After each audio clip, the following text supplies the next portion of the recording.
ताजमहल को लेकर एक सबसे बड़ा मिसकंसेप्शन यह भी है कि इसके नीचे 22 कमरे बने हुए हैं, तो चलिए आज उनको भी देख लेते हैं। ताजमहल को व्हाइट मार्बल से बनाया गया है, पर ऐसा नहीं है। शाहजहां और मुमताज महल की कब्र बनी हुई है, यह असल में फेक टॉम्ब है, इसके अंदर कुछ भी नहीं है। ने सबसे पहले चैलेंज लिया कि जमीन को तब तक खुदाई की जाए जब तक मजबूत मिट्टी या स्ट्रॉन्ग रॉक ना आ जाए। ताजमहल 400 साल पहले बनाया हुआ इंजीनियरिंग का एक जबरदस्त मास्टरपीस है, जो आज भी पूरी मजबूती से खड़ा है। इसकी टेक्नोलॉजी को देखने के बाद साइंटिस्ट आज भी ऐसा मानते हैं कि शायद ही आज फिर से ऐसी बिल्डिंग बनाई जा सके। जितना अट्रैक्टिव ताजमहल देखने में लगता है, उससे भी ज्यादा अट्रैक्टिव इसकी इंजीनियरिंग है, और शायद इसी वजह से यह आज दुनिया के 7वें अजूबे में शामिल है। इस वीडियो में हम ताजमहल के कंस्ट्रक्शन की बेहतरीन इंजीनियरिंग को समझने की कोशिश करेंगे। ताजमहल आगरा में यमुना नदी के किनारे बना हुआ है, और इसका साइट सिलेक्शन भी एक बहुत ही टेक्निकल डिसीजन था। यदि आप इस्लामिक आर्किटेक्चर को देखते हो तो ये मोस्टली गार्डन के सेंटर में बने हुए हैं, लेकिन ताजमहल की हम सैटेलाइट इमेज देखें तो यह गार्डन के सेंटर में नहीं बल्कि गार्डन के नॉर्थ में बना हुआ है। तो क्या यह एक मिस्टेक थी इस्लामिक आर्किटेक्चर की या एक ब्रिलियंट इंजीनियरिंग? यदि इन सैटेलाइट इमेज को थोड़ा ऊपर से देखें तो यहाँ पर भी आपको एक परफेक्ट सिमेट्री दिखाई देगी। ताजमहल के जस्ट ऑपोजिट साइड में एक और सेम टू सेम ऐसा ही गार्डन बना हुआ है, जिसका नाम है मेहता बाग गार्डन, जो सेम साइज और सेम स्क्वायर में है। और आज की मॉडर्न इंजीनियरिंग से हमें पता चला कि उस टाइम के इंजीनियर्स ने नदी और इस गार्डन को भी इसी ताजमहल का ही पार्ट बनाया है। और इस हिसाब से देखा जाए तो ताजमहल गार्डन के एकदम सेंटर में बना हुआ है। और ताजमहल को मेहता बाग गार्डन से देखा जाए तो यहाँ से भी यह एक शानदार लुक देता है। इसके साथ नदी से यदि आप ताज को देखोगे तो नदी में ताज का शानदार रिफ्लेक्शन दिखाई देता है, जो असल में इंजीनियर्स के दिमाग में ब्रिलियंट विजुअल्स थे ताजमहल को लेकर कि यह बनने के बाद में कौन सी साइड से कैसा दिखेगा। ताजमहल का फाउंडेशन इतना मजबूत है कि अर्थक्वेक, फ्लड्स और भारी बारिश की सिचुएशन में भी यह शान से खड़ा रह सकता है। ताजमहल के फाउंडेशन का आइडिया मिलिट्री फाउंडेशन और सिविल इंजीनियरिंग से लिया गया है, जो इनडिस्ट्रक्टेबल है। नदी के आसपास के एरिया में एक स्ट्रॉन्ग फाउंडेशन तैयार करना बहुत चैलेंजिंग काम है, क्योंकि एक तो पानी की वजह से मिट्टी का कटाव होता रहता है, और ऊपर से फिसलन भरी मिट्टी जो किसी भी फाउंडेशन को डिस्ट्रॉय कर सकती है। तो इंजीनियर्स ने सोचा क्यों ना एक ऐसा फाउंडेशन बनाया जाए जो पानी की वजह से कमजोर ना हो बल्कि मजबूत होता जाए। तो इंजीनियर ने सबसे पहले चैलेंज लिया कि जमीन को तब तक खुदाई की जाए जब तक मजबूत मिट्टी या स्ट्रॉन्ग रॉक ना आ जाए। जिस तरीके से आज के टाइम में हम बिल्डिंग बनाने से पहले स्ट्रॉन्ग बीम बनाते हैं, ठीक उसी तरीके से ताजमहल के फाउंडेशन में स्ट्रॉन्ग बीम्स के लिए कुएं खुदाए गए, और कुओं को तब तक खोदा गया जब तक कि स्ट्रॉन्ग रॉक की मोटी लेयर ना मिल जाए। और लगभग 15 से 20 मीटर की खुदाई के बाद सेवरल मीटर मोटाई वाली रॉक की लेयर मिली।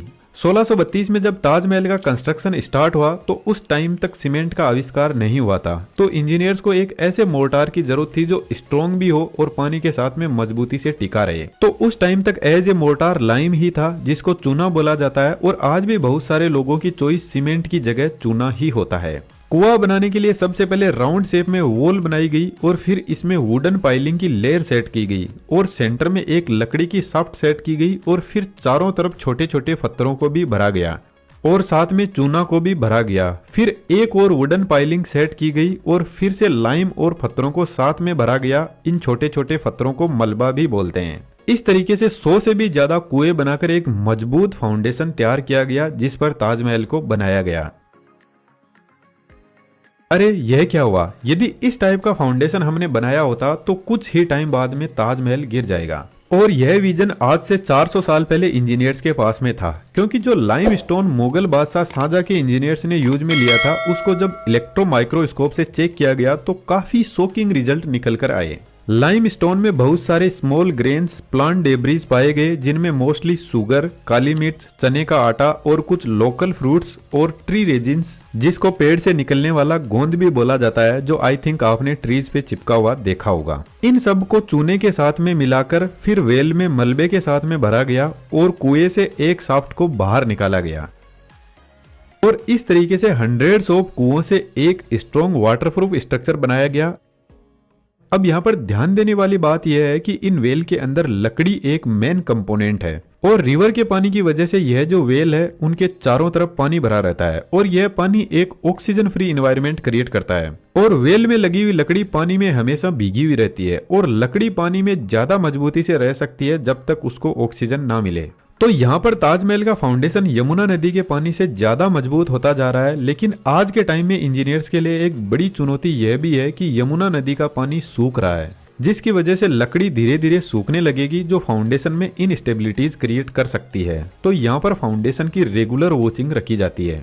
यमुना रिवर के आसपास के एरिया में भी यदि आप घूमने जाते हो तो आपको वहां पर ऐसे कुएं बने हुए दिख जाएंगे जो शायद मिट्टी के कटाव को रोकने के लिए बनाए गए थे। कुएं के ऊपर जो शाफ्ट है इनको एक दूसरे से कनेक्ट करने के लिए यहाँ पर एक ब्रिक्स का स्ट्रॉन्ग स्ट्रक्चर बनाया गया, जो एक शाफ्ट से दूसरी शाफ्ट से कनेक्ट होते हुए एक आर्च बनाती है। और इस तरीके से यहाँ पर बहुत सारी आर्चेज और टनल्स बनाए जाते हैं। ताजमहल की बिल्डिंग का वेट 25,000 टन तक है, जो पर स्क्वायर मीटर में 25 टन का प्रेशर डालता है। तो इतने हेवी वेट को इवनली डिस्ट्रीब्यूट करने के लिए इस तरह का स्ट्रक्चर तैयार किया गया।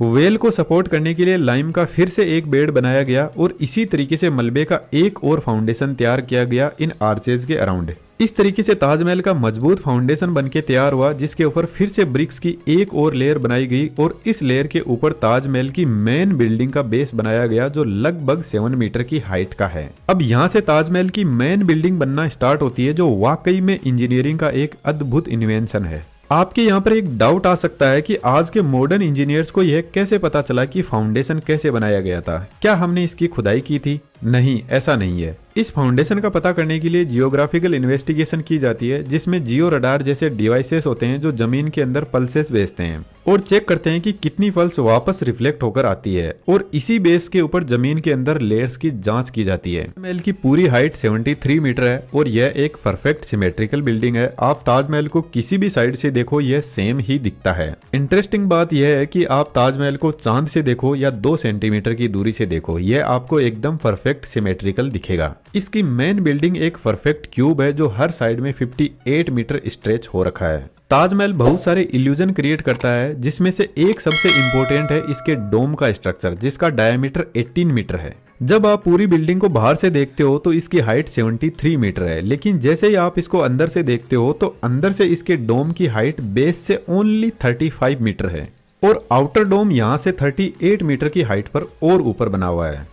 और ऐसा इसलिए क्योंकि यहाँ पर डबल डोम स्ट्रक्चर यूज हुआ है। ताजमहल को बनाने में सिर्फ 18 ईयर्स का टाइम लगा, जबकि आज के मॉडर्न साइंस का मानना है कि ऐसे स्ट्रक्चर को बनाने में 100 से भी ज्यादा साल का टाइम लग सकता है। लेकिन पुराने टाइम के इंजीनियर्स ने इसके कंस्ट्रक्शन को फास्ट करने के लिए डबल डोम डिजाइन को यूज किया।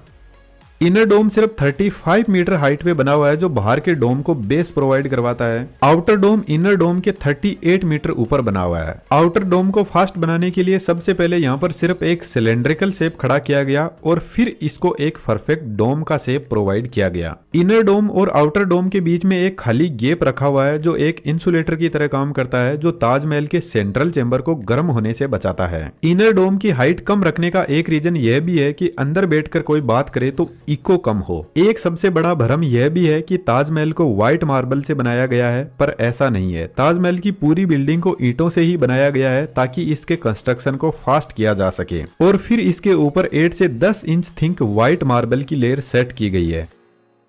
अब ताजमहल का डोम वैसे तो आपको परफेक्ट सिमेट्रिकल दिखाई दे रहा है। यदि हम इस डोम को डिवाइड कर दे 2 हिस्सों में तो इसके लेफ्ट का पार्ट स्लाइटली राइट के पार्ट से हल्का सा बड़ा है। अब ऐसा क्यों है, इसके पीछे रीजन का तो पता नहीं है, लेकिन मॉडर्न साइंस ऐसा मानती है कि शायद यह कोई एक ह्यूमन मिस्टेक ही थी।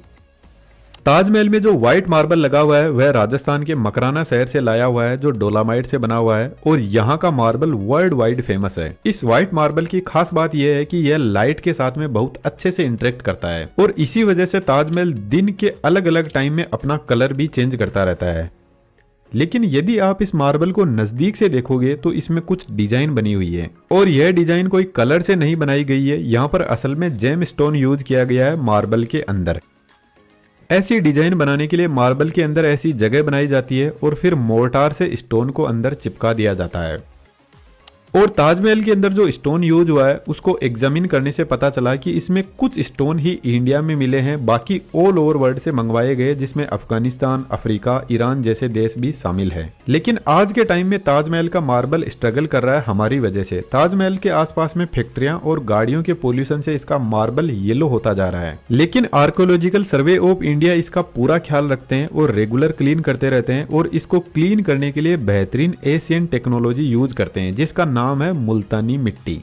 माइक्रोस्कोपिक लेवल पर रिसर्च करने पर पता चला कि मुल्तानी मिट्टी के अंदर पोटेशियम, सोडियम, कैल्शियम और एल्यूमिनियम के मॉलिक्यूल होते हैं जो आज के टाइम के टॉक्सिन्स को अच्छे से एब्जॉर्ब कर लेते हैं और वापस ओरिजिनल प्योरिटी को रीस्टोर करते हैं। तो खासकर जो बॉयज और गर्ल्स कॉस्मेटिक्स पर बहुत पैसा फेंकते हैं ब्यूटी के लिए, वह मुल्तानी मिट्टी यूज कर सकते हैं, जिसने ताजमहल को 400 सालों से इतना चमकदार बना रखा है। तो हमारी तो उम्र ही कितनी है। यदि आप ताजमहल के मेन क्यूब का स्ट्रक्चर देखोगे तो यह ऑक्टागोनल शेप में बना हुआ है, जिसको हस्तबिस्त डिजाइन भी बोलते हैं। और सबसे इंपॉर्टेंट बात यह है कि ताजमहल के अंदर यह हस्तबिस्त डिजाइन आपको हर जगह देखने को मिलेगी। सेंट्रल चेंबर की डिजाइन भी कुछ ऐसी ही बनी हुई है जो ऑक्टागोनल शेप में है, जिसमें टोटल 8 चेंबर बने हुए हैं।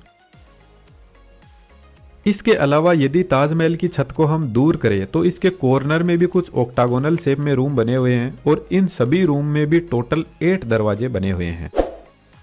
ताजमहल का जो मेन एंट्रेंस गेट है जिसको ईवान बोलते हैं, इसके पीछे भी एक रूम बना हुआ है, और इस रूम में एंटर होते ही आपको 3 गेट दिख जाएंगे। एक गेट सेंट्रल चेंबर में जाता है जहां पर मुगल बादशाह शाहजहां और मुमताज की फेक कब्र बनी हुई है, और 2 साइड में गेट जाते हैं दोनों कॉर्नर में बने हुए ऑक्टागोनल शेप वाले रूम तक। यह रूम भी सेंट्रल चेंबर से कनेक्ट होते हैं, इसके साथ में ईवान के पीछे बने हुए रूम से भी कनेक्ट होते हैं। अब ताजमहल की हस्तबिस्त डिजाइन के पीछे मेन रीजन इस्लामिक कल्चर को बताया जाता है, और जो आर्कियोलॉजिकल डिपार्टमेंट के इंजीनियर्स है उनका भी यही कहना है कि अकॉर्डिंग टू कुरान सवरक के 8 दरवाजे हैं, और उन्हीं के आधार पर ताजमहल को डिजाइन किया गया है। और यही same to same pattern Taj Mahal के गार्डन में भी देखने को मिलता है, जिसको 4 बाग गार्डन बोलते हैं, जिसमें 4 जलधाराएं और 4 बाग होते हैं, जो सवरक के 8 खंड का प्रतीक है। जब आप ताजमहल के एंट्रेंस से एंटर होते हुए सेंट्रल चेंबर में पहुंचते हो, जहां पर मुगल बादशाह शाहजहां और मुमताज महल की कब्र बनी हुई है, यह असल में फेक टॉम्ब है। इसके अंदर कुछ भी नहीं है, इनको सिर्फ डिजाइन के पर्पज से ही बनाया गया है। इस टॉम्ब पर बहुत हाई लेवल की टेक्सचरिंग की गई है, जिसको यदि हम इस 3D एनिमेटेड वीडियो में बनाएं तो हमें भी कम से कम 5 से 6 महीने का टाइम लगेगा इस वीडियो को प्रोड्यूस करने में। असल में शाहजहां और मुमताज की कब्र इस चेंबर के नीचे एक और चेंबर बना हुआ है जहां पर ओरिजिनल कब्र है। जैसे ही आप मेन गेट से एंटर होते हो तो नीचे की तरफ कुछ ऐसा रास्ता जाता है जो मेन टॉम्ब तक पहुंचता है, जहां पर पब्लिक को जाना अलाउड नहीं है। ताजमहल को लेकर एक सबसे बड़ा मिसकंसेप्शन यह भी है कि इसके नीचे 22 कमरे बने हुए हैं, तो चलिए आज उनको भी देख लेते हैं। लेकिन इससे पहले एक छोटा सा डिस्क्लेमर है, हमें एक्चुअल में ओरिजिनल फोटोज इन रूम की कहीं पर भी नहीं मिली है। आर्कियोलॉजिकल सर्वे ऑफ इंडिया के इंजीनियर के इंटरव्यू और उनके द्वारा शेयर की हुई कुछ इमेजेस के आधार पर ही हमने रूम को हमारी इमेजिनेशन से ही डिजाइन किया है। हो सकता है कि रियलिटी में यह अलग दिखाई देते हैं। जैसे ही आप इस गेट को ओपन करके एंटर होते हैं तो आपको अंदर एक और गेट दिखाई दे जाएगा, और यह गेट आपको सीधा उन 22 कमरों तक पहुंचा देगा। और जैसे ही हम एंटर होते हैं तो यह कमरे आपको दिख जाएंगे। इन कमरों में कोई भी मार्बल का यूज नहीं हुआ है, और असल में यह कमरे नहीं है। यहाँ पर बहुत सारे छोटे छोटे चेंबर बने हुए हैं जो एक दूसरे से इंटरकनेक्टेड है, और कुछ ऐसे टनल्स बनाते हैं। और इनका असली पर्पज यह है कि यह एक तो पूरी बिल्डिंग के वेट को डिस्ट्रीब्यूट सिमेट्रिकली करते हैं, और दूसरा रीजन है वेंटिलेशन प्रोवाइड करवाते हैं। क्योंकि ताजमहल एक रिवर के किनारे बना हुआ है तो यहाँ पर ह्यूमिडिटी लेवल इंक्रीज होना एक नॉर्मल सी बात है, जिसकी वजह से बिल्डिंग को नुकसान पहुंच सकता है। और इन टनल से एयर का सर्कुलेशन आसानी से हो सकता है, जिससे इसके ह्यूमिडिटी और टेम्परेचर को कंट्रोल किया जाता है। वैसे इन रूम को कोई भी स्पेशल पर्पज से नहीं बनाया गया है, यह ताजमहल के बेस का ही पार्ट है। ताजमहल के चारों कॉर्नर पर 4 मीनार बनी हुई है, जो फिर से एक ऑप्टिकल इल्यूजन क्रिएट करती है, जो यह दिखाती है कि ताजमहल एक बहुत ही बड़ी बिल्डिंग है। यह मीनार स्लाइटली आउटसाइड में झुकी हुई है, जिसके पीछे एक बड़ा रीजन बताया जाता है कि यदि अर्थक्वेक या कोई भी इन्वायरमेंटल डिजास्टर होता है तो मीनार गिर भी जाए तो मकबरे को नुकसान ना पहुंचाए, यह बाहर की तरफ ही गिरेगी। इन मीनार के अंदर भी स्पाइरल सीढ़ियां बनी हुई है, जिनकी हेल्प से ऊपर जाया जा सकता है। अब ताजमहल का एक पूरा ओवरव्यू देख लेते हैं। ताजमहल का यह मेन एंट्रेंस गेट है। जैसे ही आप एंटर होते हो तो आपको ऐसा लगेगा जैसे किसी चीज से पर्दा उठाया जा रहा है, और ताजमहल आपके सामने अनवेल होता हुआ दिखाई देगा। इसके बाद में सबसे पहले आप पहुंचोगे चारबाग गार्डन में, जिसकी लेंथ 100 मीटर की है। इसके बाद में एक सैंड स्टोन का बेस बना हुआ है और इस बेस के ऊपर एक साइड में एक दरगाह बनी हुई है।